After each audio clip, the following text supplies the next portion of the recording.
Ladies and gentlemen, boys and girls, welcome to this Voxcast preview, in-depth look at the Psychic Awakening War of the Spider.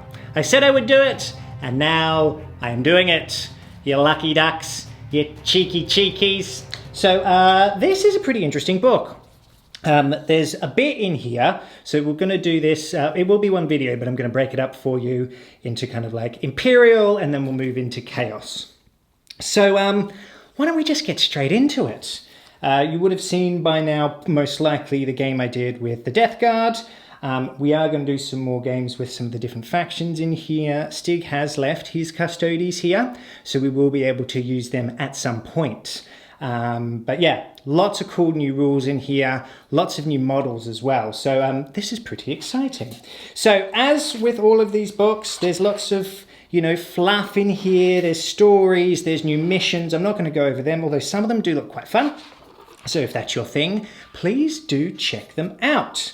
But the first things we are going to look at is the Talons of the Emperor. So these are all your Custodes in here, and they've definitely got some buffs, which is really, really cool.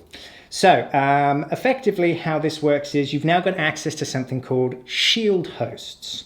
So if your army is battle-forged and includes any Adeptus Custodes detachments, you can select which shield host each of the detachments belongs to from the shield host listed from the following pages. If you do, all Adeptus Custodes units from that detachment, excluding Captain General Trajan Valoris, the CG, or the CJ, I call him the CG, just really to wind Stig up, but there it is, gain the relevant shield host faction keyword. Effectively, you can give your detachments all these new shield hosts, which is really cool. So for example, if your army includes an Adeptus Custodes detachment containing a shield captain, Captain General Trajan Valoris, and 3 units of Custodian Guard, and you decide that the detachment is from the Shadow Keepers, those units, excluding the CJ, would gain the Shadow Keepers faction keyword rules. An Adeptus Custodes detachment that belongs to one of the shield hosts has access to the following rules. So you'll get Relics of Terror, so you can get some new relics in there. If your army is led by an Adeptus Custodes shield host warlord, you can give the relevant shield host Relic of Terror to an Adeptus Custodes shield host character model from your army. Note that named characters cannot be given a relic, so that's all the same. Some relics, as per normal, will replace weapons or items of war gear, etc., etc. We know how that works. So then you'll get new Warlord traits in here, depending on your shield host, as well as some new stratagems. So new stratagems, new Warlords traits, and new relics as well. Pretty cool, right? So the first one we've got here are the Shadow Keepers. So the Warlord trait is the Lock Warden. So when resolving an attack made by a character model against the Warlord, subtract 1 from the hit roll. Cool, okay, nice. And when resolving an attack made by this Warlord against an enemy character unit, subtract 1 from the saving throw, including invulnerable saves. That can make your Warlord so killy, especially if we're going, character hunting and everything. So I think that's a really fun one to use, and if you're using it in more like fluffy sorts of games, I think that's really cool. We then move on to the relics. There's only one, and in general there's only one relic and one stratagem per shield hosts, and that's kind of mirrored in the Death Guard as well. But I digress. The relic here we've got the Stasis Obliate. I'm doing it by myself, and I've just realized that there's going to be big words in here which I cannot pronounce. Blight, Status Blight, Oblate, Obleti. You tell me at home. And we're going to have to you're going to have to move past me pronouncing these wrong pretty quickly, guys. I do apologize. But anyway, at the start of the fight phase, select one enemy character unit within 3 of a model with this relic. Until the end of that phase, halve the attack's characteristic of models in that unit, rounding up. And when resolving an attack made by a friendly Shadow Keepers model against that character unit, reroll 1s for the wound roll. Not bad, again, so we're character hunting here and killing them, in a good way. We then move on to Grim Responsibility. So this is the stratagem that you get if you're a Shadowkeeper. So use this stratagem in any phase when Shadowkeeper's unit from your army is chosen as the target of an attack. Until the end of that phase, when resolving an attack against that unit, subtract 1 from the strength characteristic of that attack. Cool! I really like that. I really like that. I mean, is it groundbreakingly broken? No, but that's a good thing. But there's some definite things, and I found this with the Death Guard as well. In certain situations, these will come up and they'll actually be really powerful and they'll be a great benefit to your army. So that is the Shadow Keepers. We move on. There's a few of these by the looks of it. We've got 5 in total. So lots of new flavour for your Custodes here. The next one is the Aquilan Shield. Ah yes, the Aquilan Shield. So these are the Revered Companion Warlord trait. When resolving an attack made against this Warlord, halve any damage inflicted, rounding up. Sure, okay, we've seen that before, it's not bad. Then we've got the Relic of Terror, which is the Prasidius. Yeah, let's go with that. So a model with a Storm Shield only. When resolving an attack made against a model with this relic, subtract 1 from the wound roll. Again, that's really powerful. Anything that takes away things from wound rolls, in my opinion, is really strong. So that's quite nice. We then go on to your stratagem, the Shield of Honor. So use this stratagem in any phase when an Imperium character unit from your army is chosen as the target of an attack made by a model in an enemy unit. Select one friendly Aquilan Shield Infantry or Aquilan Shield Dreadnought unit within 3 inches of the Imperium character unit. Until the end of the phase, when resolving an attack made by a model that in that enemy unit, measure range to that Imperium character unit, but resolve attacks made by models in that enemy model's unit against the unit you selected. If the unit you selected is destroyed, any remaining attacks are lost.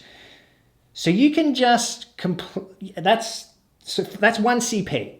So if you need to make sure you're playing Maelstrom or something like that, and you need to make sure that Kingslayer doesn't go off, you just go, cool, for a CP, actually you can target me, but all of those attacks are going to go onto my unit there, and if you destroy them, great, all the remaining attacks are wasted.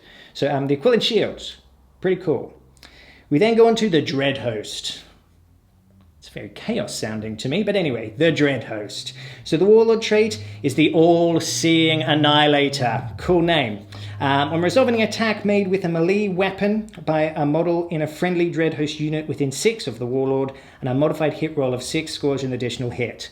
This is my favourite so far of what we've read because it's not just looking after one particular character, it's buffing your units. So effectively, you're getting, it's quite funny, you're getting Death to the False Emperor, except better because it's an additional hit, and it's called Dread Host.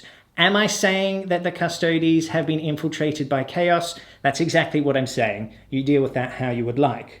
The Relic of Terror is called the Admonimortis. The Admonimortis. A model with a Castellan Axe only. The Relic of Terror replaces the Castellan Axe and has the following profile. So shooting, it's 24 rapid fire 1, strength 4, -1, flat 2 damage. And in melee, it's +3, -3, flat 3 damage. Anything that does flat 3 damage, in my opinion, is A-OK in my books. Love it. We then go on to the Golden Light of the Moirades. The Golden Light of the Moirades. So this is 1 or 2 CP.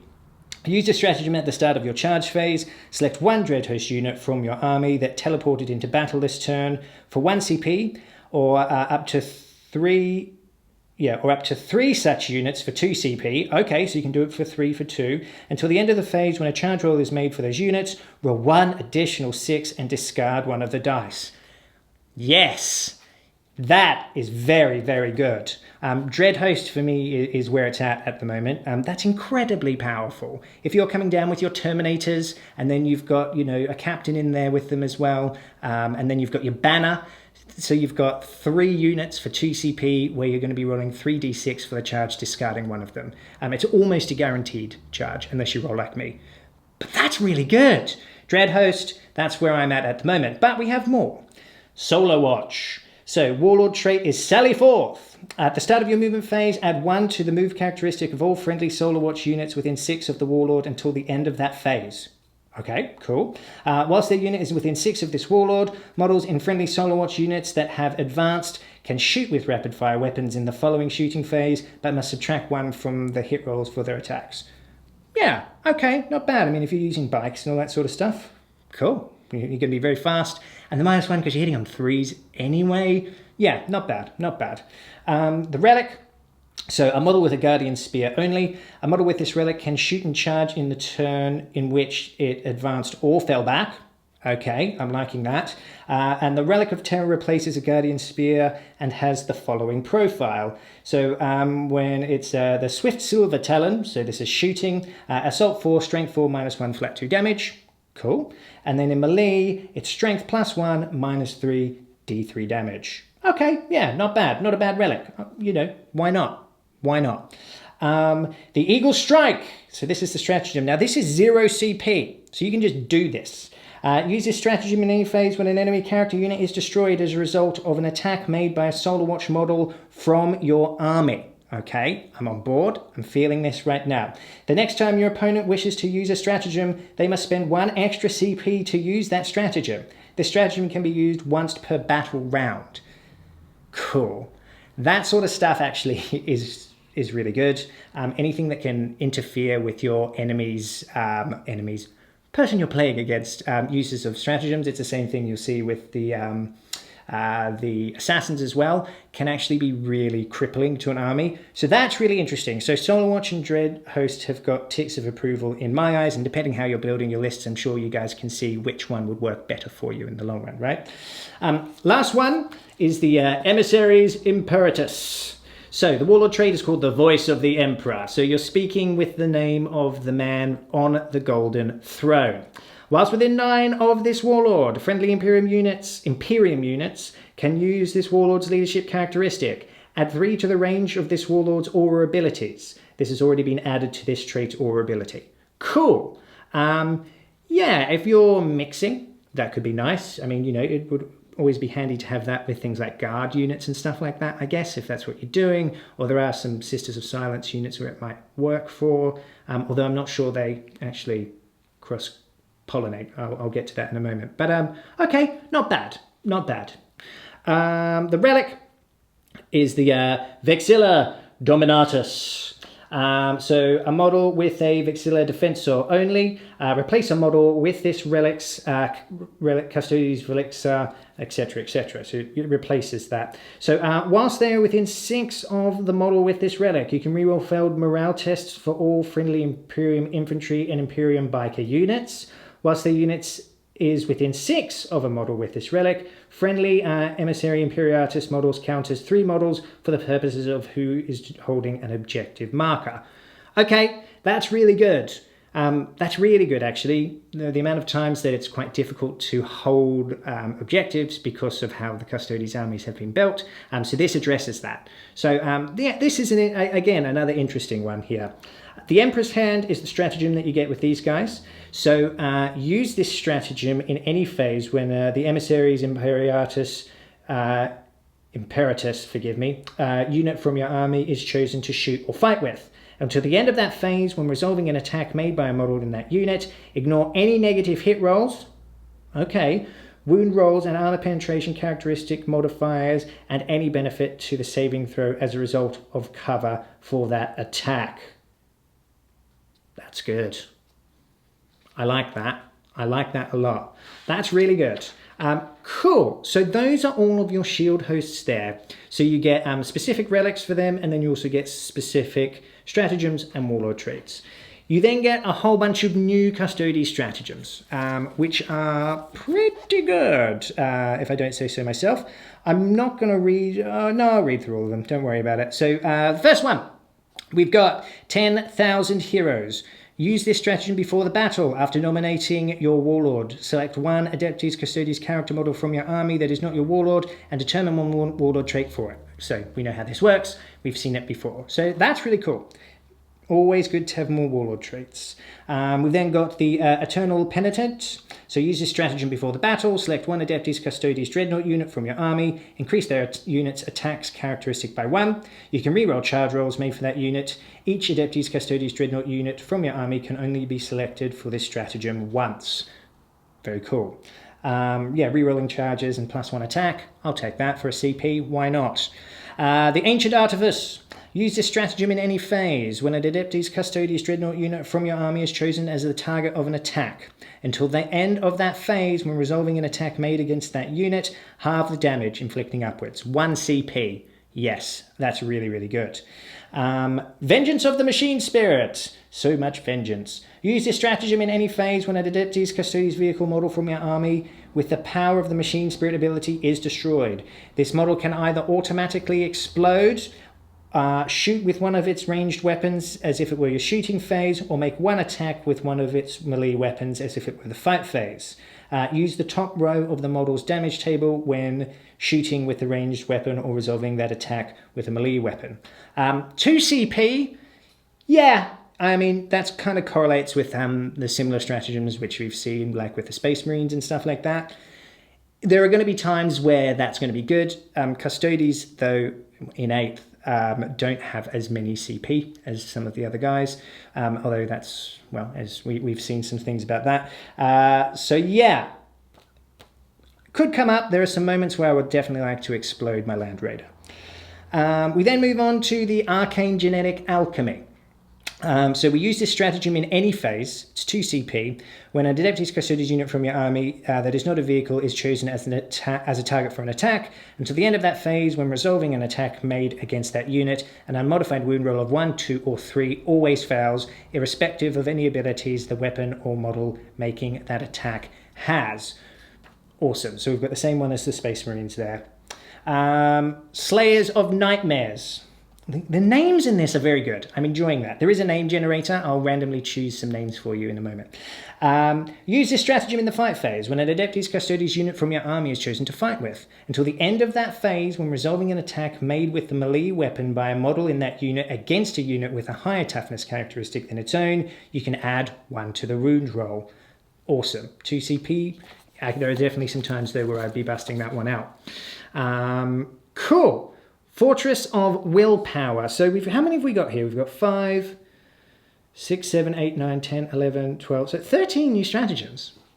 Yeah, all right, cool. So Fortress of Willpower. Use this stratagem in your opponent's psychic phase. When a Adeptus Custodes unit from your army is selected as the target of a psychic power that was successfully manifested this turn, roll 1d6, adding 1 to the result if that unit is a Custodian Warden's unit. On 4+, that power has no effect. Very nice, cool. They're becoming very anti-psychic when you start to get the Sisters of Silence in here as well, which is something these guys lacked. So why they don't have an output, they definitely have a way to nullify it, which I think will really help them as an army. So it's very cool.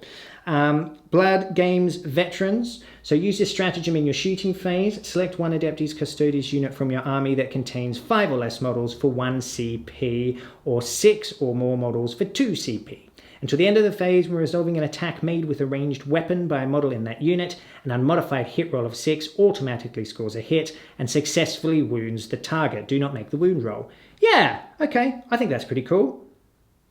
Again, there's times where I could see that being very useful. So cool, okay, not bad. It's a very hot day here today, guys, so I'm dripping with sweat. I do apologize, and I can't really touch my face. So yes, here we are.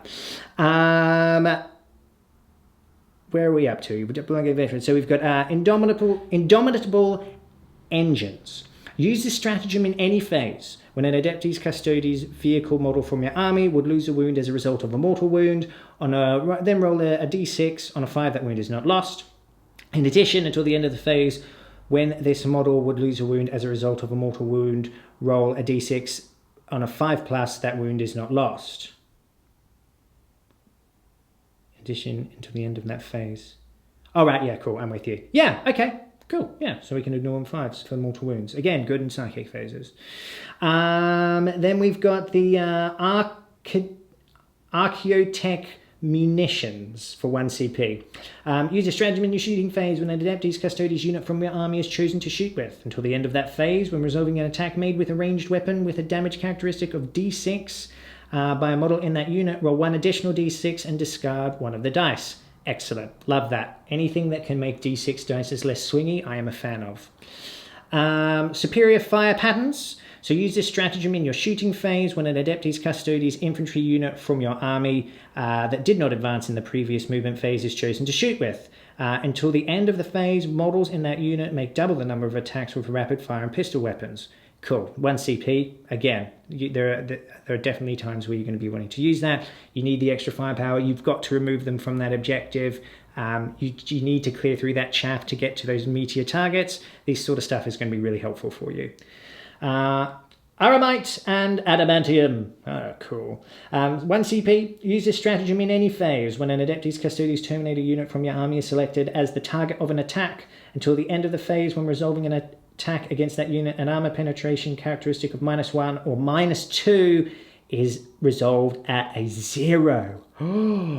Oh, your Terminators have just got so resilient. And then you've got them dropping in with the Dread Host and you're doing your charges and all that sort of stuff. They are back in a big, big way, in my opinion. The Emperor's Allspice. Allspice, yeah, okay. 2 CP. Use this stratagem in any phase when an Adeptus Custodes unit from your army is chosen as the target of an attack. Until the end of that phase, when resolving an attack against that unit, your opponent cannot reroll any dice for that attack. Okay. Wow, that's pretty good. That's really good, actually. For 2 CP, there's definitely times I would be using that. How cool. Fraternity of Heroes. So last one now. Use this stratagem at the end of your opponent's charge phase. Select 1 Adeptus Custodes unit from your army more than 1 inches away from enemy models. That unit can immediately perform a heroic intervention as if it was a character, but must finish its move within 1 inch of 1 or more enemy units. Yeah, okay, that's really helpful. I like that a lot. So that is that. Oh, no, forgive me. We then have Lords of the Shield Hosts. So those who command the Shield Hosts in battle are inhumanely skilled warriors and commanders who have earned the eternal respect of their comrades through exemplary deeds beyond counting. If your army is battle-forged and includes any Adeptus Custodes detachments, excluding auxiliary support detachments, you have access to the stratagem to the right and can spend command points to activate it. If you do so and you have an army roster, you must note it in which selection you have made for your shield captain. Right, so it's 1 CP to Captain Commander. So use this stratagem before the battle. Select 1 shield captain model from your army that is not a named character. Select 1 commander trait from the list to the left for that model. And you can use this stratagem once per battle. Okay, so you can power up one of your shield captains here. This is cool. So there's a whole bunch here. So you've got, they're called the Captain Commander traits. So the first one is Slayer of the Unclean. When resolving an attack with a model, when resolving an attack made by this model on an unmodified wound roll of 6, double the damage of the weapon. So for example, D3 becomes 2D3. Oof! That is epic. Swift as the Eagle, add 1 to advance and charge rolls made for this model, add 1 to move characteristics for this model as well. Cool. Yep, no, not bad. Whilst this model is on the battlefield, this is called Strategic Mind. You can roll a d6 for each command point you spend on a stratagem. On a 5+, that command point is refunded. You can only have 1 command point refunded per battle with this ability. Sure, okay, no worries. Yeah, I get why you would want to maybe do some CP gathering with Custodes. I understand that, but it's not as cool. Bane of Abominations. So when resolving an attack made by a model against an enemy monster unit or vehicle unit, you can reroll the wound roll. Yeah, that's pretty badass. I like that. Indomitable Constitution. Add 2 to the wounds characteristic of this model. Cool, okay. Master of Melee. Whilst this model is within 1 inch of any enemy units that contain 6 or more models, increase its attacks characteristics by 2. I mean, that's just cool. I always love that. They get mobbed by like all these boys and they're making all their 2-up saves, and then suddenly you just get all these extra attacks as you just take their heads off. Oh, I love it. It's really, really cool. Unstoppable Destroyer. When this model piles in, it can move D3 plus 3. That's really good. Anything that we can use for these sorts of shenanigans are always very helpful. And can end the move closer to an enemy model within that distance of the model. When the model consolidates, it can move up to D3 plus 3 and does not have to end the move closer to the nearest enemy model. Now we're talking. So you can go in there, hit, do all that damage. If you don't quite kill them, when you consolidate, you can just move. You can move away, which means they can't strike you back. Listen. Okay, listen. I like that one. Unstoppable Destroyer. That's what I am. That's what I am as a person. Okay, then we have Defiant to the Last. For each rune roll this model has lost, increase its attacks characteristic by 1. That's cool. To a maximum of 3 additional attacks. Yeah, that's fun. I like that. And then the last one is Inspirational Exemplar. Add 3 inches to the range of this model's or abilities. Look, really useful. Really good. I'm obviously going to be choosing Unstoppable Destroyer though, again, because that's what I'm like. So that is that. We now look at the Adeptus Custodes name generator, my favorite part. So here we go. I'm going to choose a number 24. Nertheus. And then I'm going to choose 14. Eurymades. Nertheus Eurymades. Oh, come on! You're following that guy into battle? That's for damn sure.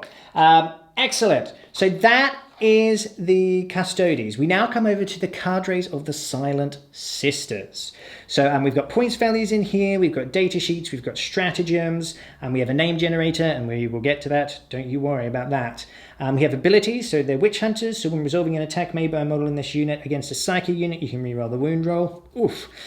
Psychic Abomination, this unit cannot be targeted or affected by psychic powers. When a psychic test or deny the witch test is taken for an enemy model, subtract 1 from the total for the unit from your army with the ability within 18 inches of that model to a maximum of -4.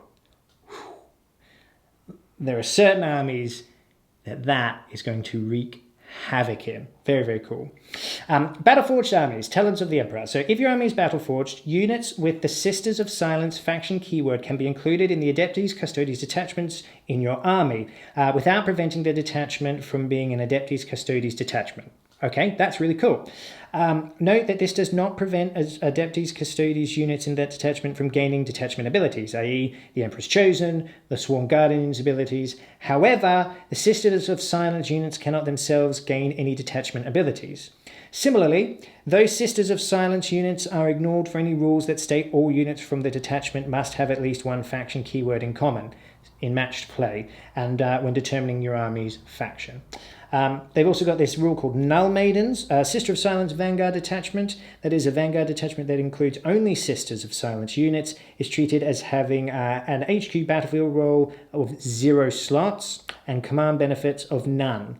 Note that means there are no compulsory HQ selections for the Sister of Silence Vanguard detachments.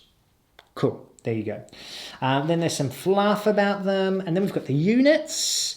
These are cool. So we've got Prosecutors, Vigil Eaters, Witch Seekers, and a Null Maiden Rhino.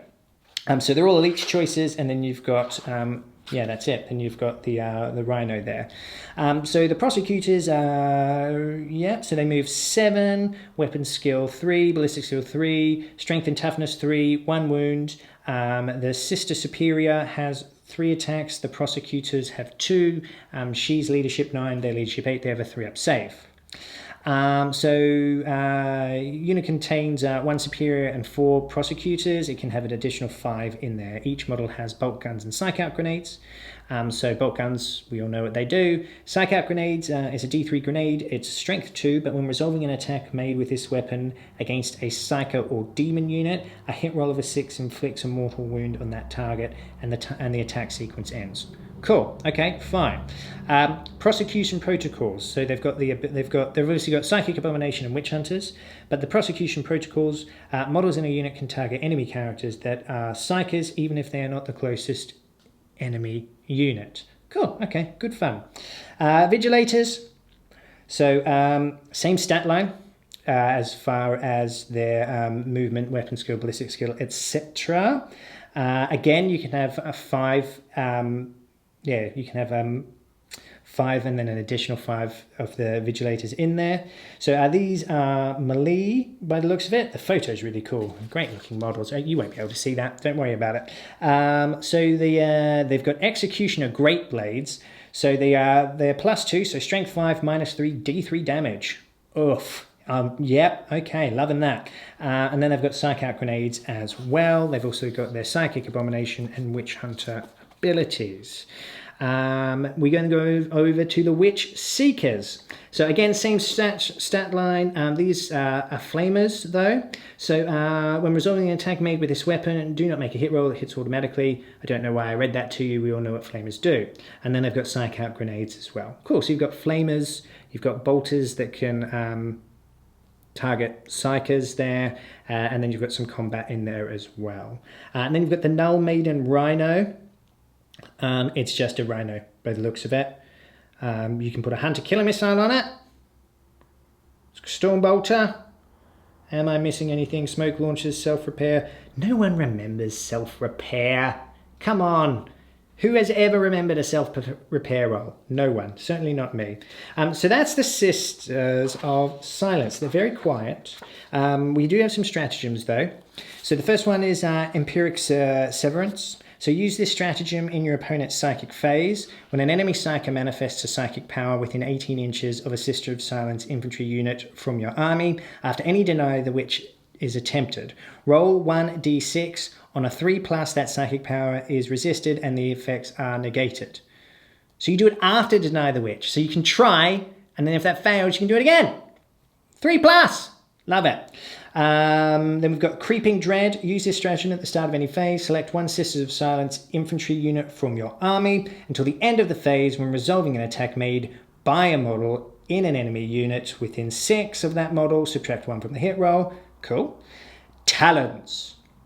Use this stratagem in any phase. After shooting or fighting with an Adeptus Custodes unit from your army, select one friendly Sisters of Silence infantry unit within 6 of that unit. Until the end of that phase, when resolving an attack made by a model in the Sisters of Silence unit, you can reroll the hit roll. Cool. So if you've got all those combat after shooting or fighting, yeah, love it. That's really cool. That's very cool.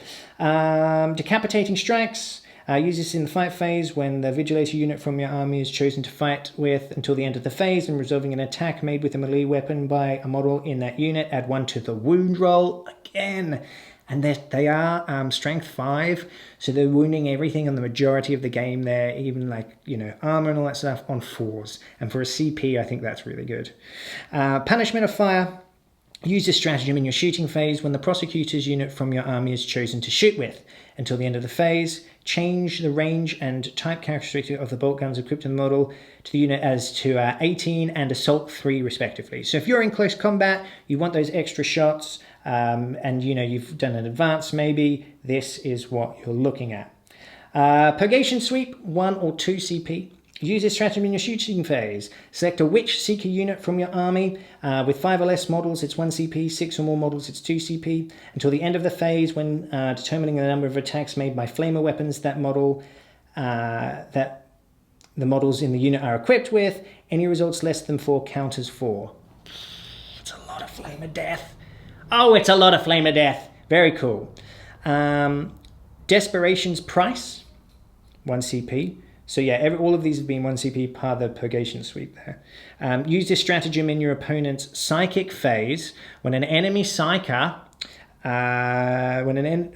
unit within 18 inches of the Sisters of Silence infantry unit from your army suffers perils of the warp, the psyker unit suffers an additional D3 mortal wounds. Cool. I can think of some times when that would have been very useful in the game I played today. Immaterial Dissonance. Use this stratagem in your shooting phase or your opponent's charge phase. After resolving an attack made with a Psych Out grenade by a Sisters of Silence model from your army against a Psych Out or Demon unit that scored a hit. Until the end of that turn, that Psycho or Demon unit cannot fire Overwatch, and when resolving an attack made by a model in that unit, subtract 1 from the hit roll. Yeah, cool. Okay, I can see where that would be very useful. That's the Sisters of Silence. That's it. We've got the name generator now. So I'm just going to choose one. 13 is Alyssa. And then 53 is Talabir. Alyssa Talabir. Cool. I'll do one more. 61, Erica. 25, Tasmus. Erika, I guess it would be. Erika Tasmus. You know, yeah. I'm not inspired. I'm sure there are good ones in here, though. But yeah, they didn't get me going. Right, we now move on to the Imperial Agents. Now, these are your assassins. So, Agent of the Imperium. If your army is Battleforged, you can include 1 Agent of the Imperium unit in each Imperium, excluding Fallen, patrol, battalion, and brigade detachment in your army without units taking up slots in those detachments. Cool. The inclusion of an Agent of an Imperium unit does not prevent other units from their detachment from benefits of their detachment's abilities. Okay, so that's really cool. And does not prevent other units from the army benefiting from the abilities, etc., etc. An agent of the Imperium unit included in a patrol, battalion, brigade detachment in this manner is ignored for any rules that state all units from the detachment must have at least 1 faction keyword. So you can now slot them in. They don't even use a slot, which is cool. Really like that. They're independent operatives, so they can never be a warlord, and they've got their lightning fast reflexes. They're 95 points a pop. I believe that is gone up in points, if I remember correctly. And their rules have not changed. They're all the same, unless I've missed something, but from what I've read, they don't. And also the stratagems are the same ones that were in White Dwarf, so I'm not going to go over there again. So effectively, they've just been added into your book, and now you can have them in any detachment. They don't take up a slot, which is nice. And it doesn't stop the rest of your army from gaining the benefits from their detachment rules. They're very good, 95 points a pop. There are still some that I would use. Especially if you're kind of looking at doing like Custodes, and then you're doing, you've got the Sisters in there, and you've got these guys, like the way that you can disrupt your opponent's tactics, and then you've got the heavy hitting Custodes coming in to do all the work. I think you could make some really interesting and fun lists to play around with them. So it's nice to see them all working in tandem. So that is the Imperial side of it all. Let's take a quick break, and then I'm going to take you through, well, we'll start with the Death Guard. Okay, we continue on the journey that is the War of the Spider, and we now move into the Death Guard. Definitely given them some new tricks. I've taken them out for a spin once, and there's some other things I want to play around with here, but, you know, as with the Custodes, you're in a much better place, I believe, than you were previously. Let's jump into it. So we're going to start with the Fecund Legion. So, effectively now, this section contains relics, warlord traits, and stratagems that allow you to field a force representing each of the plague companies of the Death Guard. Very cool, right? So we've got the abilities in there. So Hateful Assault, Malicious Volleys, we all know what this stuff does. We've got Bolt Weapons, a description of how to apply rules to that. I'm going to leave that one. Then we've got the description of our Plague Weapons in there too. We've got some new relics. It just goes straight into relics. We're not mucking about. We're in straight into the relics. So if your army is led by a Death Guard Warlord, you can give one of the following relics of decay to a Death Guard character model from your army instead of giving them a relic from the Codex Death Guard. But it has to be the Warlord, and that was the same in the other one. Interesting. So first we've got the Agu Stone. So this is for a Lord of Contagion model only. Subtract 1 from the strength characteristic of enemy models whilst the unit is within 3 of the model from your army with this relic. Yeah, okay, cool. I mean, debuffing is what kind of the Death Guard do really well, and this is just another way that you can do that. So when they do get into combat with you, it's going to be more difficult for them to shift your already disgustingly resilient army. So, you know, cool. Anything that can help with that is nice. We've got the Allwiver. So model equipped with a Bale sword only. This relic replaces a Bale sword and has the following profile. So +1 strength, -3 flat 2 damage. So it's a plague weapon. When resolving an attack made with this weapon, an invulnerable saving throw cannot be made. Epic. I like that a lot. Then we've got the Demon's Toll. So Noxious Brightbringer model only. Model in a friendly Death Guard unit, excluding Chaos Cultists, have a 5+ invulnerable save while still in 7 of the model with this relic. It's good to get, yeah, so all of your infantry get 5+. Because all of your does it work with models in friendly Death Guard units? So, I mean, you know, if you were taking things like Hellbrutes or something like that, you could give them 5 invulnerables, according to this. Cool, okay. The thing is, though, normally, well, the way I'm running the Noxious Brightbringer, I'm using the other relic from the Codex because I want to be able to do the advance. But yeah, that's good. Or am I? Maybe I just made that up. I think I did just make that up, actually. Yeah, Demon's Toll. Okay, cool. Yes. Not bad. The Epidemicist Blade. So a model equipped with a Hellforged sword only. The relic replaces the Hellforged sword and has the following profile. So when resolving an attack made with this weapon, and a modified hit roll of 6 scores an additional hit. It's strength +1 -2 flat 3 damage. Cool. I mean, you put that on something like a Demon Prince, actually the sword becomes a lot more interesting. I like that. So then we go on to the Putrid Periapt, rather. Psychic model only. A model with this relic knows 1 additional psychic power. That's pretty cool. Once in each of your psychic phases, after psychic power is resolved, that was manifested by the model with this relic, that model can regain up to D3 lost wounds. Yeah, okay, not bad. I like the extra psychic power that you get in there as well. Worm Spitter. So model equipped with a bolt pistol only. This relic replaces the bolt pistol. It becomes strength 5, -2, damage 1. It's got a range of 15 and it's pistol 1.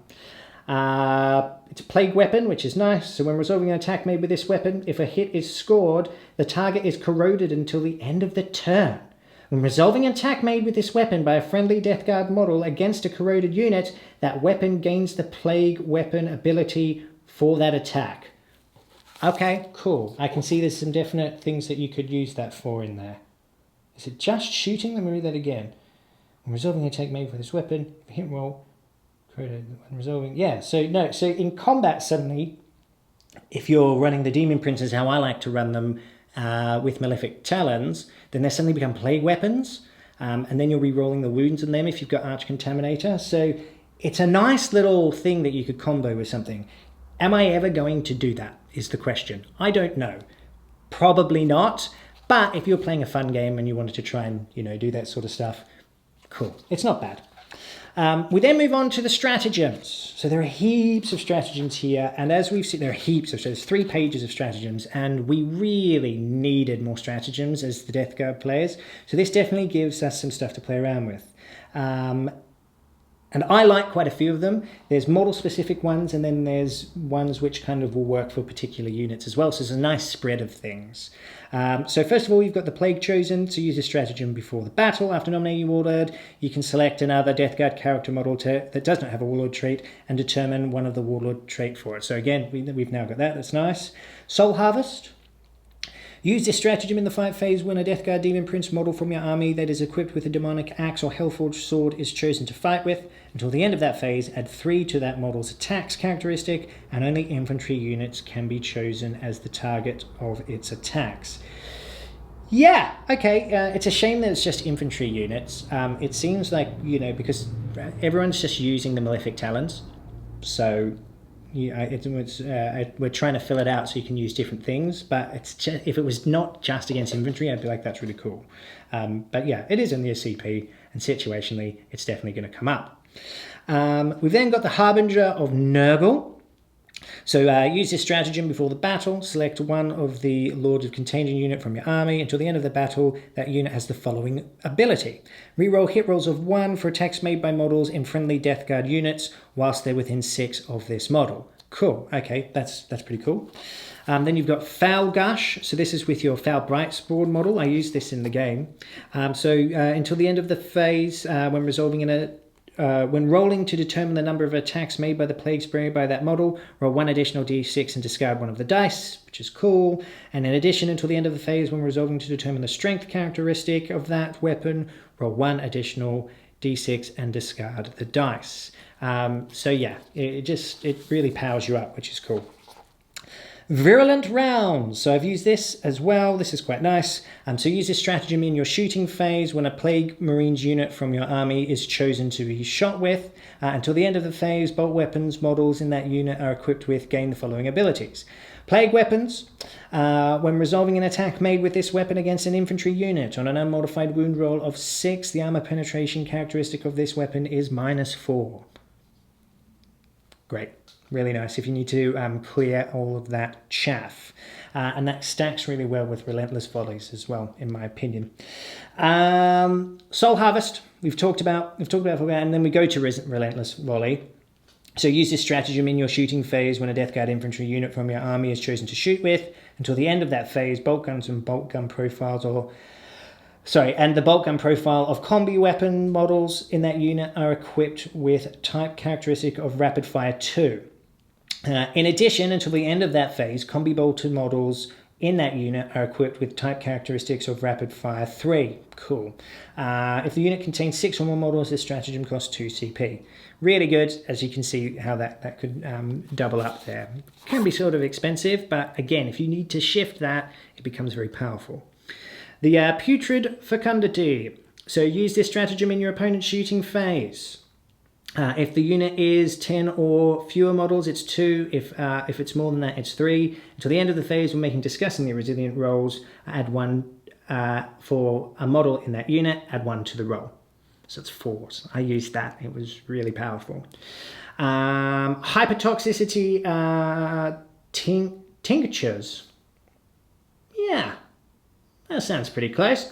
Use this stratagem before the battle. Select 1 Plague Surge model from your army. Until the end of the battle, that model has the following ability. So reroll wound rolls of 1 or 2 for attacks made with plague weapons by models in friendly Death Guard units, whilst that unit is within 6 of the model. So it's good because you can kind of, if you didn't want to take Arch Contaminator for your Warlord trait, which is, in my opinion, still the best, but you wanted to use something else, you can still use this guy to reroll your 1s and 2s for the wound rolls. It wouldn't be all of them, but 1s and 2s is better than just 1s. And it's only a CP, so gives you a bit more flexibility to play around with, right? We then go on to Trench Fighters. I think this one's really good. So use this stratagem in the fight phase when Plague Marines unit from your army is chosen to fight with. Until the end of that phase, when a model in that unit fights, if it is equipped with 1 or more Plague Knives, it can make 1 additional attack with 1 Plague Knife. Tasty. Noxious Rupture. Use this stratagem in any phase other than the morale phase when the last model in a Death Guard unit from your army is destroyed. Before removing the model from play, select 1 enemy unit within 3 of that model until the end of your opponent's next turn. When resolving an attack made by a model from that selected unit, subtract 1 from the hit roll. Nice. Creeping Blight. Again, in the fight phase, a lot of these for me seem to be feeling like we're moving more to more making them more combat orientated, which is how I like to play them anyway. I really like how Death Guard play, and I like this a lot. So this is cool. Creeping Blight. Use this stratagem in the fight phase when a Death Guard unit from your army is chosen to fight with. Until the end of that phase, when resolving an attack made with a weapon by a model in that unit, add 1 20 damage roll for that attack. And on a modified wound roll of 6, the armor penetration becomes -4 for that attack. So if you suddenly that night gets stuck in, or you want to go night hunting with your plague weapons and all that sort of stuff, something like this could do quite a lot of work for you. Suddenly everything becomes damage 2 or 3, or if you've got the flails, it's +1 plus D3, I believe. So the combat bomb, which I've been playing around with, is getting more and more interesting. Eruption of Filth. Use this stratagem with a Death Guard Terminator model from when you're... Sorry, I'll start that again. Use this stratagem when the Death Guard Terminator model from your army is destroyed. Before removing that model from play, roll 1d6 for each unit that is within 7 inches that does not have the Nerble keyword. On a 4+, that unit being rolled for suffers a mortal wound. Look, it's a CP. Why not? It could be clutch. I doubt you're ever going to use it, but it could be. Warp Toll. Use this stratagem at the start of the morale phase. Select one Noxious Blight, bring a model from your army. Until the end of the phase, when taking a morale test for an enemy unit within 7 of that model, add 1 to the roll. In addition, if the morale test fails, double the number of models that flee. If you're playing against hordes, that's incredible. That could be really, really, really strong for a single CP. Situational, yes, but also could be very good. Mutant Strain. This is for my Poxwalkers. So until the end of the... so choose this stratagem in the fight phase. Until the end of the phase, when resolving an attack made with a melee weapon by a model in that unit against an infantry unit, an unmodified wound roll of a 6 inflicts 1 mortal wound. On that, and the attack sequence ends. And an unmodified hit roll of 1, the model's unit suffers a mortal wound. So they're hurting themselves as well. But if you've got big blobs of Poxwalkers, that could be quite good. And at least you'll get your disgustingly resilient saves against them. So, Mutant Strain for a CP, not bad. Go to another page. We've got so many. Right. Miasmal Afflictions. So use this at the start of the fight phase. Select one enemy unit that is within... This is 2 CP. That is within 1 inch of Plague Marines. Until the end of the phase, subtract 1 from the toughness characteristic of models in that unit, whilst it is not within range of Mortarian's Toxic Presence ability. So it doesn't stack, but that can be incredibly powerful. Again, if you've got to shift that unit, these are all going to help you, just push you over the line. And I think I like stratagems like that. You just want them to give you a little bit of an edge.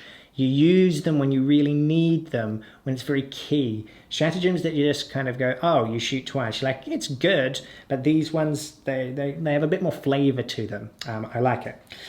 Life Eater. Use this stratagem in the fight phase when a Death Guard unit from your army is chosen to fight with. Until the end of the phase, when resolving an attack made with a plague weapon by a model in that unit, an unmodified hit roll of 6 automatically scores a hit and successfully wounds the target. Cool. Overwhelming Generosity, again 1 CP. Use this stratagem in your shooting phase. When a Death Guard unit from your army, excluding cultists or poxwalkers, is chosen to shoot with, until the end of that phase, add 6 to the range of the plague weapons.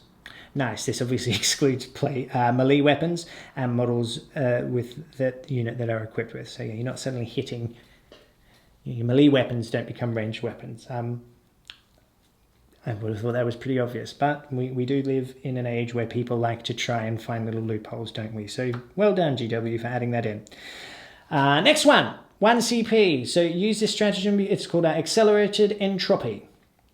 Use this stratagem before the battle. Select 1 Plague Burst Crawler model from your army. Until the end of the battle, entropy cannons, that model, and all friendly Plague Burst Crawler models within 7 of that model are equipped with, have the following abilities. They become plague weapons, which is nice, and when resolving an attack made with this weapon, a damage roll of 1 or 2 is a 3 instead. It makes the entropy cannons a bit more interesting. It doesn't say that this can only be used once, so you could do it on more Plague Burst Crawlers by the sound of it. You are spending the CP, but that does make entropy cannons a bit more interesting. Personally, when I'm running the Plague Burst Crawlers, I want them up there, I want them melting, I want to be re-rolling all of this stuff. Death Guards seem to want to move forward. So if you're moving forward with these, there may be a Plague Weapon, but they're still heavy, and so you'll be hitting 5s, so suddenly you're splitting your force. So depending on how you want to play it, it's nice if you really like entropy cannons, but then you're going to have the forward force split away, and you're going to have things in the background which you need to, you're going to want to have characters babysitting them and stuff. So yeah, for me, it's something I'll probably use it in a game just to show you guys, but it's not really for me. Fire Fever. Use this stratagem in your shooting phase after you've declared how you will split the shots of a Hellbrute model from your army that is equipped with 2 ranged weapons. Until the end of that phase, if that model shoots all of its weapons at the same target, when resolving an attack made by that model, you can re-roll the hit roll.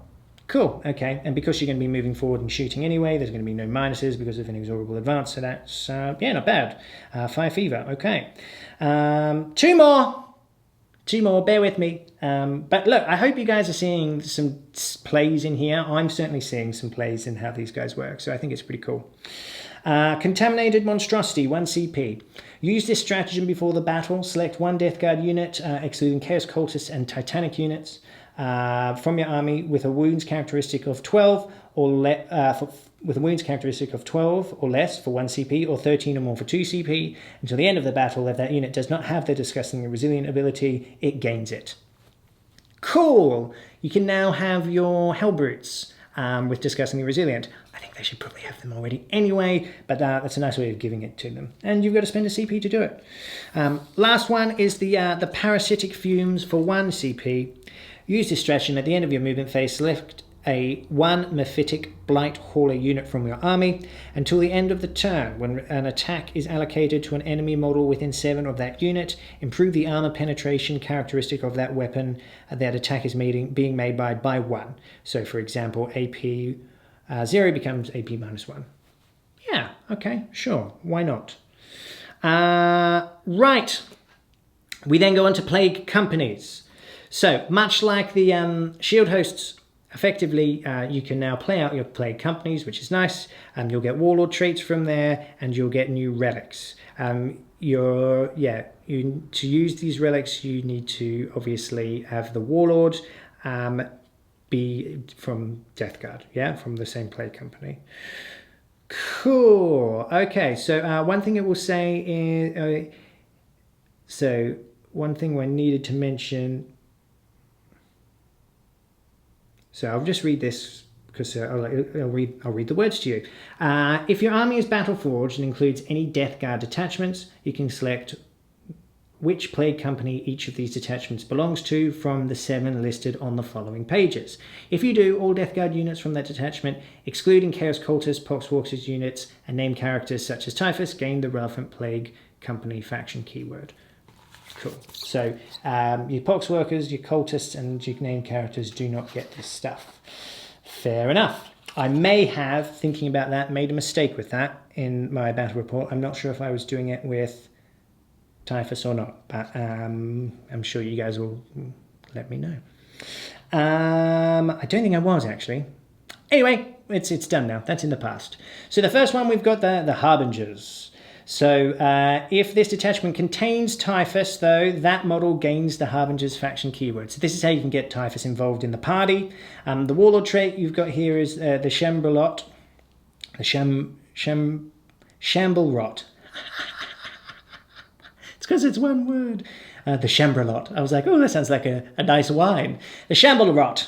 Right, when an enemy infantry model is destroyed as a result of an attack made with a melee weapon by this Warlord, add 1 model to friendly Harbingers Poxwalker unit within 3.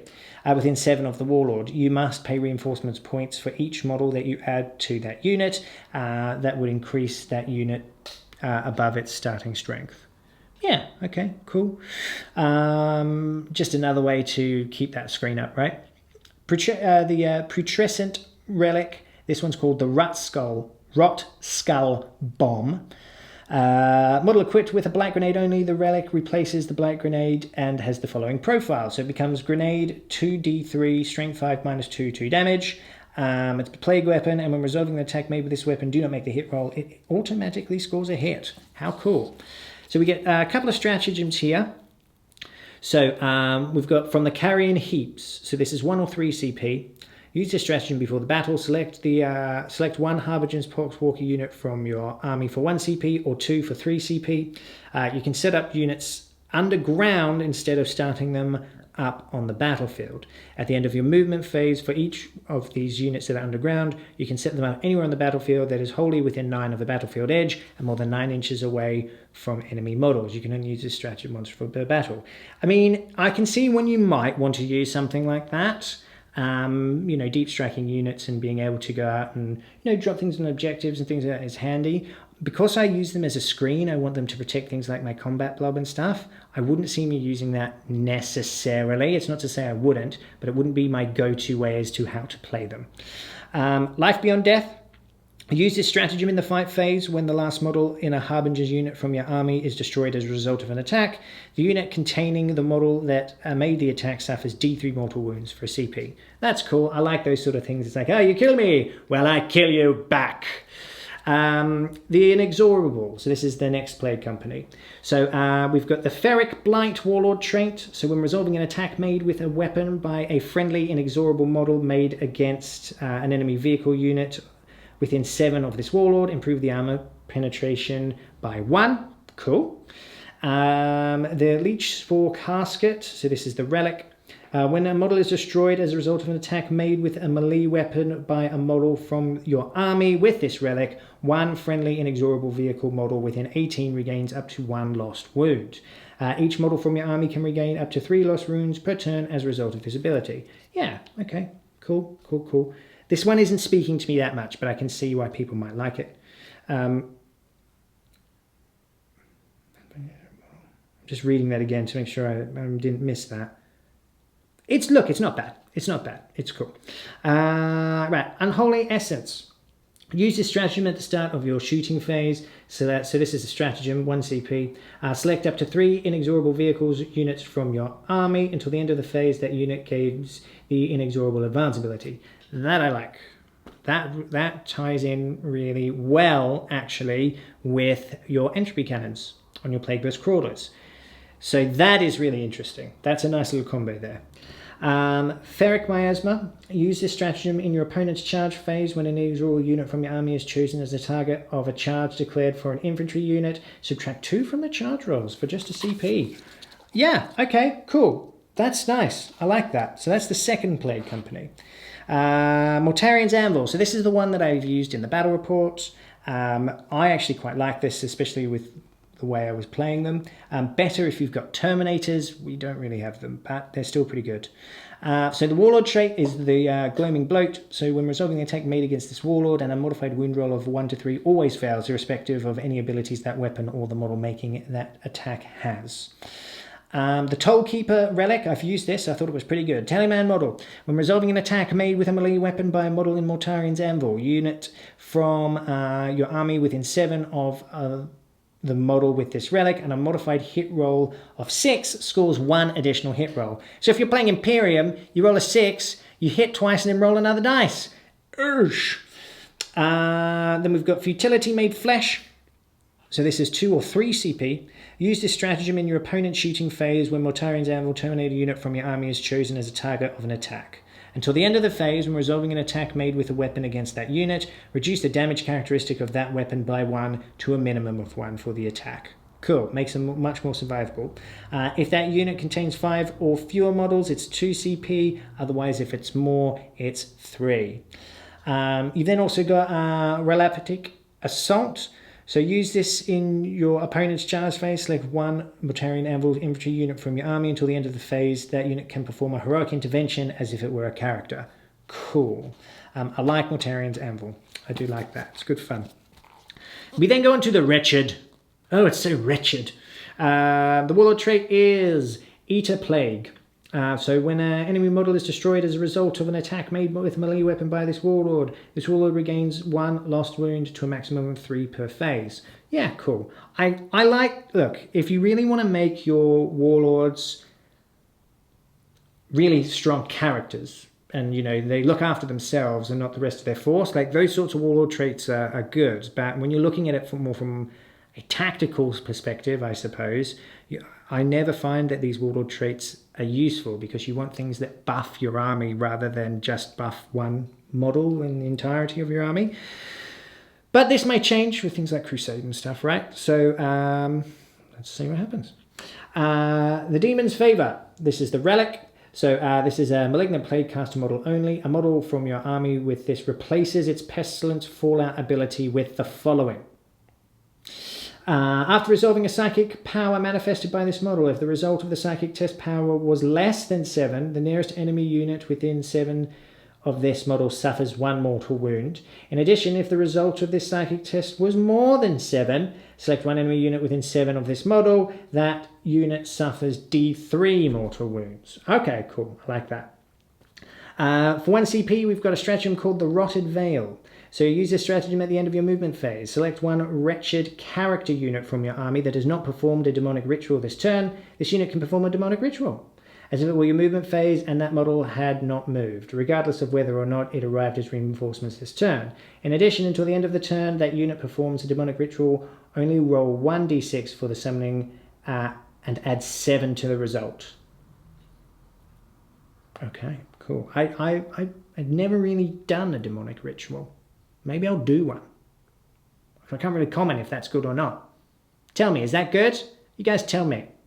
The Sevenfold Blessings. So use this stratagem before the battle. Select one Wretched Psycho model from your army until the end of the battle. When a psychic test is taken for that model, you can reroll one of the dice. You can only use this stratagem once per battle. Cool. We then move on to the Poxmongers. So we're into the 5th Plague Company, then we'll have the Ferryman, and then we have the Mortarian's Chosen Sons. So the Poxmongers, we've got our Warlord trait here. When resolving an attack made with a melee weapon by a friendly Poxmongers model against an enemy infantry unit, whilst the model's unit is within 7 of the Warlord, you can improve the armor penetration characteristic by 1. Nice.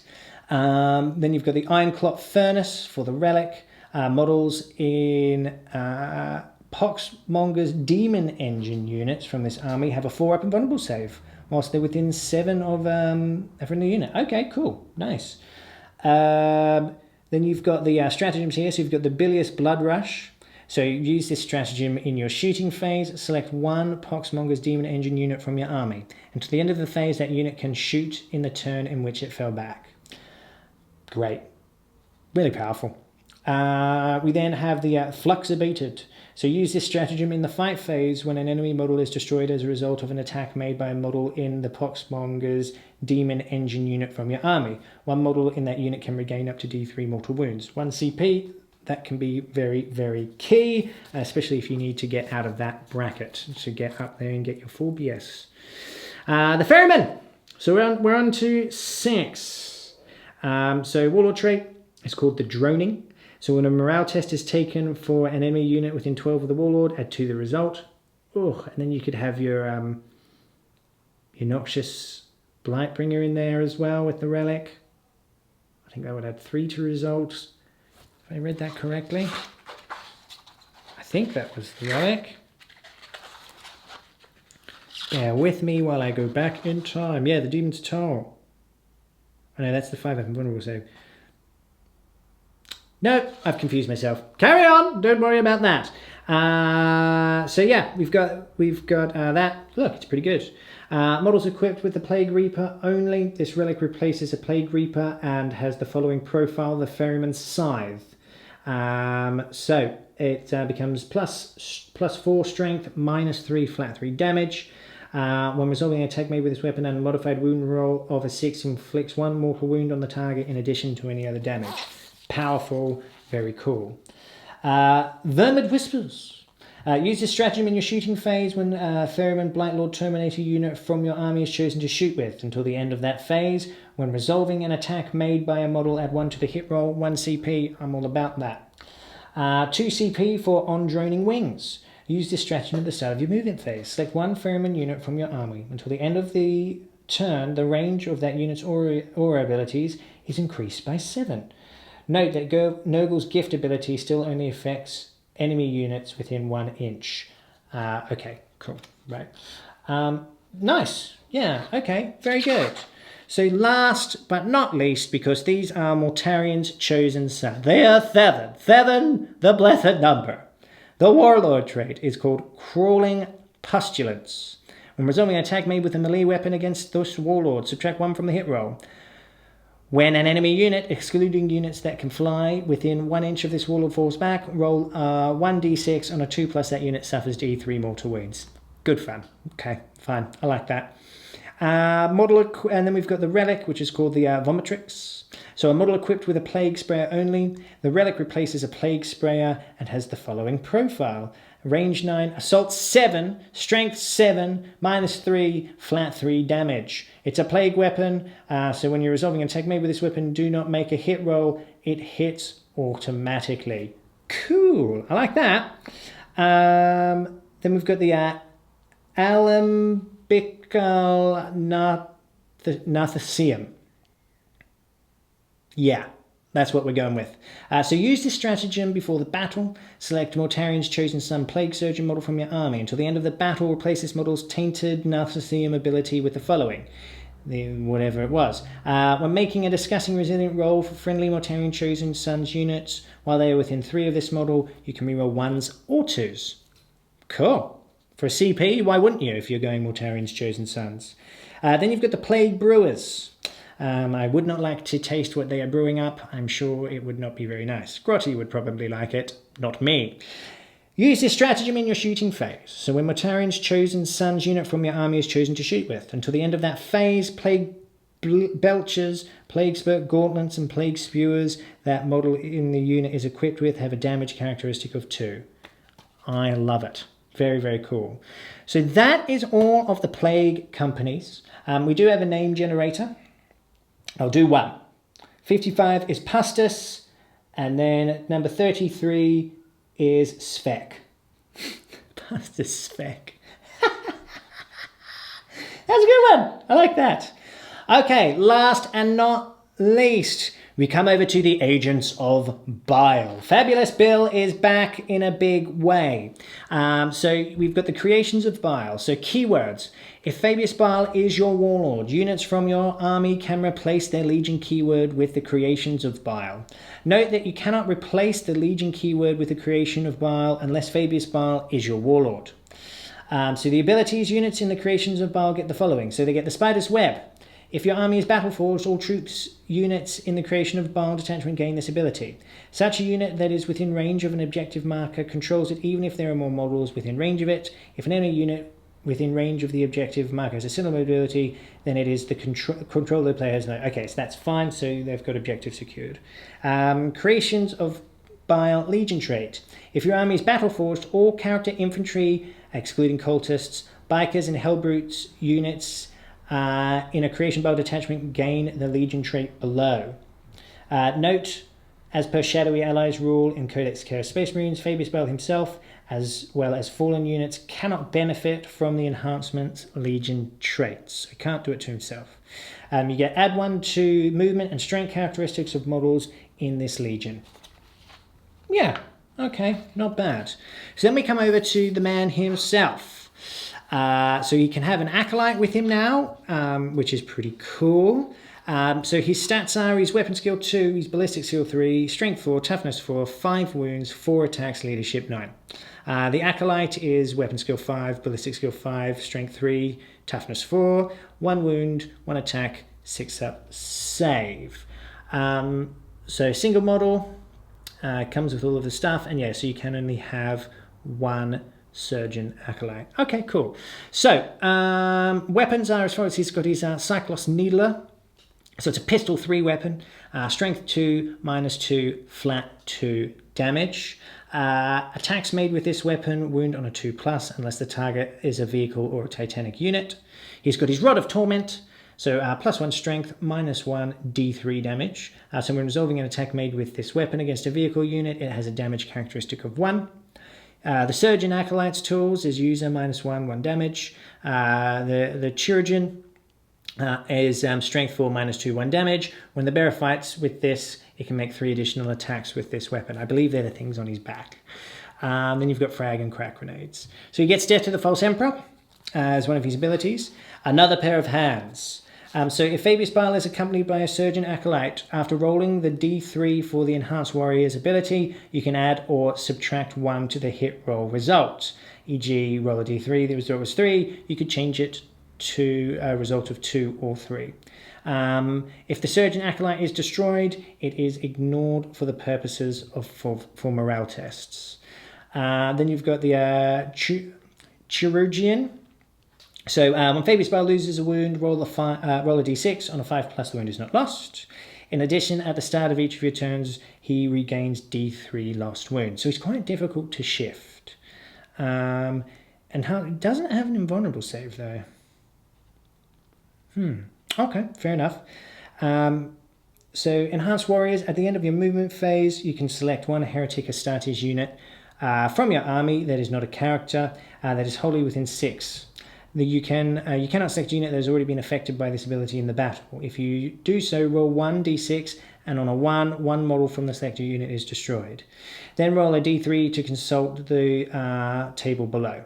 Okay, cool. So you can kind of just keep powering up your units. So you can add 1 to the strength characteristic till the end of the battle, toughness, or attacks.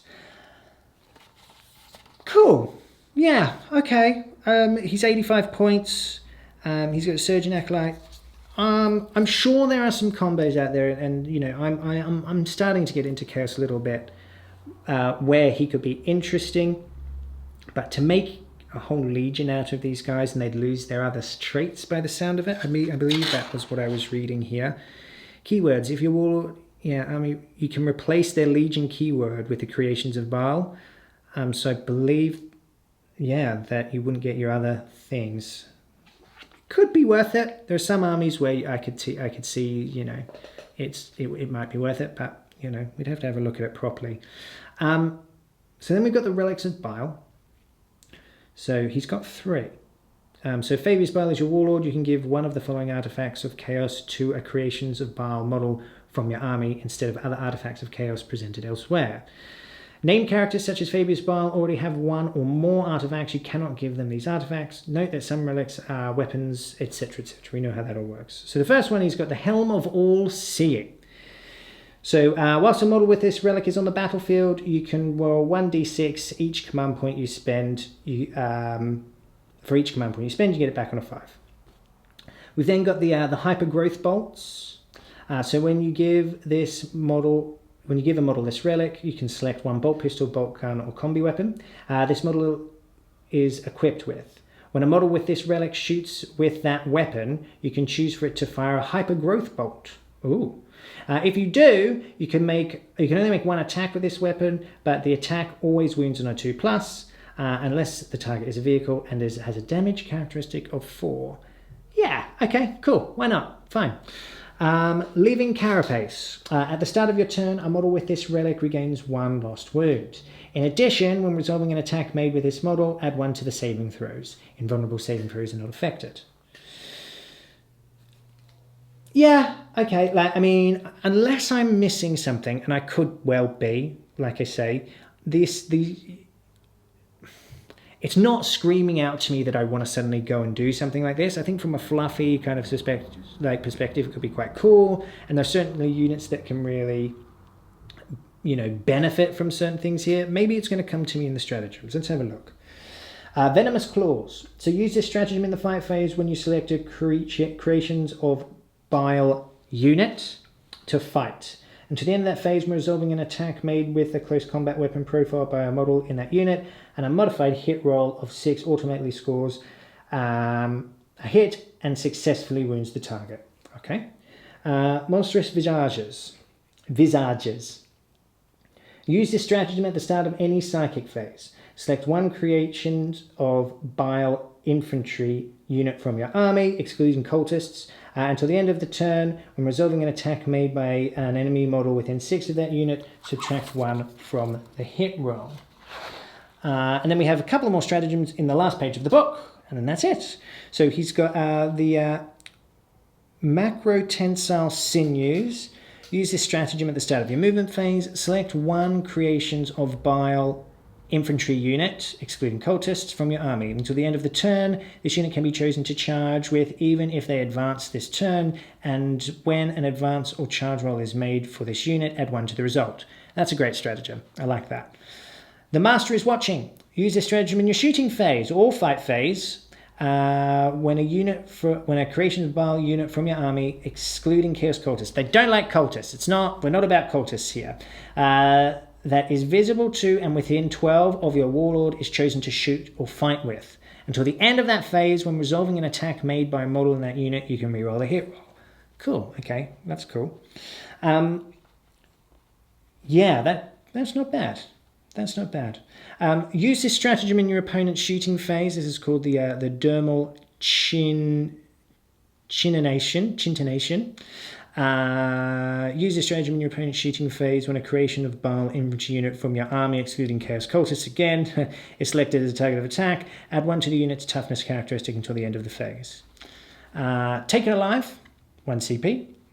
Use this stratagem in the fight phase when a model from an army unit is destroyed as the result of an attack made with a melee weapon by a model from the Creation of Bile infantry unit from your army. For the rest of the battle, when taking a morale test for their enemy's model unit, each model in that unit that was destroyed that turn is treated as 2 models for the purposes of taking morale. Okay, that is really good. Each enemy unit can only be selected for the stratagem once. Yeah, I like that. That's a good one. And then we have the last one, Supreme Creation. Use this stratagem before the battle. Choose one Creations of Bile character model from your army that is not Fabius Bile. You can give that model one of the abilities from those listed below. And you can only use this stratagem once per battle. Prime Test Subject. Add 1 to the strength and toughness characteristics of this model. Cool. The Master's Hound. Add 1 to advance and charge rolls for this model. In addition, if this model made a charge move, was charged or performed a heroic intervention, add 1 to this model's attacks characteristic until the end of the turn.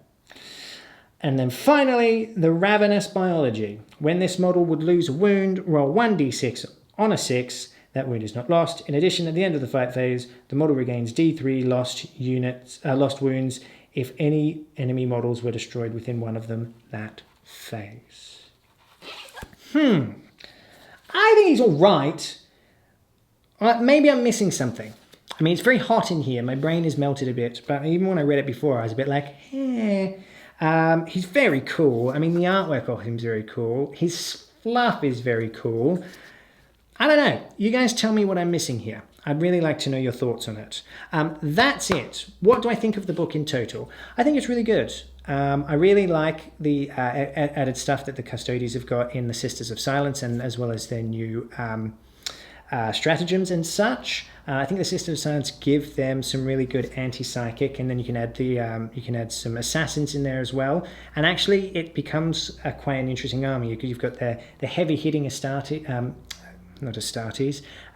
Custodies, dealing out the damage, and then you're using the rest of your army to disrupt how your opponent plays against you, and I think that's a cool way to play armies. I like that. I think it's good fun. The Death Guard, look, they're good. There's a couple of combinations in there which I think will be really tasty. There's definitely some stratagems in there which I really like. Like I say, they feel a lot more combat orientated, which is how I think they should be played personally.